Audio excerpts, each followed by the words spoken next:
श्रीमन्नारायणीयम् अथ सप्तमस्कन्धपरिच्छेदः चतुर्विंशदशकं प्रह्लादचरिते श्रीनृसिंहाविर्भाववर्णनम्। हिरण्याक्षे पौत्रिप्रवरवपुषा देवभवता हते शोकक्रोधग्लपितधृतिरेतस्य सहजः। हिरण्यप्रारम्भः कशिपुरमरारातिसदति प्रतिज्ञामातेने तव किल वधार्थं मुररिपो। विधातारङ्घोरं स खलु तपसि त्वानचिरतः पुरसाक्षात्कुर्वन् सुरनरं मृगाद्यैरनिधनं। वरं लब्ध्वा दृप्तो जगदिह भवन्नायकमिदं परिक्षुन्दन्निन्द्राद् अहरतदिवं त्वामगणयन्। निहन्तुं त्वां भूयः तव पदमवाप्तस्य चरिपोः बहिर्दृष्टेरन्तर्दधितहृदये सूक्ष्मवपुषा।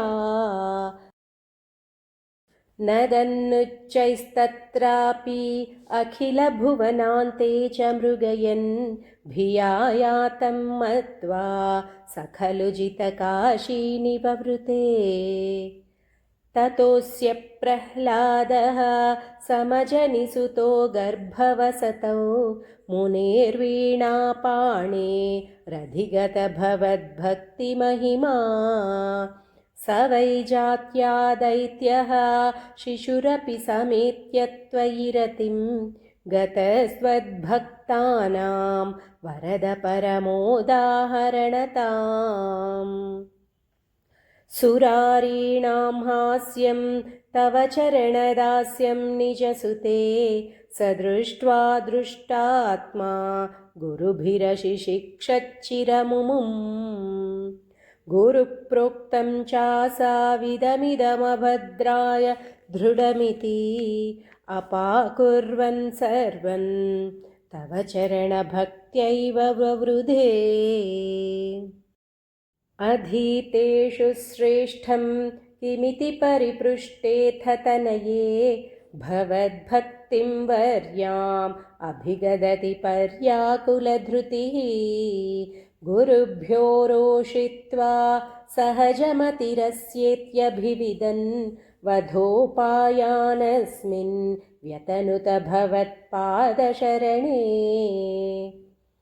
सशूलैराविद्धः सुबहुमथितो दिग्गजगणैः महासर्पैर्दष्टोऽपि अनशनगराहारविधुतः। गिरीन्द्रावक्षिप्तोऽपि अहह परमात्मन्नयि विभो त्वयि न्यस्तात्मत्वात् किमपि न निपीडामभजत।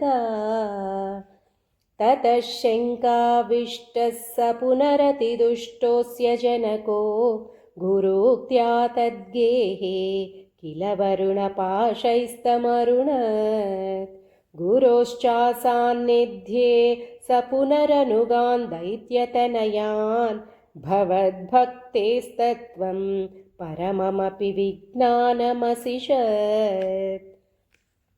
पिता शृण्वन् बालप्रकरमखिलं त्वत्स्तुतिपरं वृषान्दः प्राहैनं कुलहतककस्ते बलमिति। बलं मे वैकुण्ठः तव च जगतां चापि सबलं स एव त्रैलोक्यं सकलमिति धीरोऽयमगदीत्।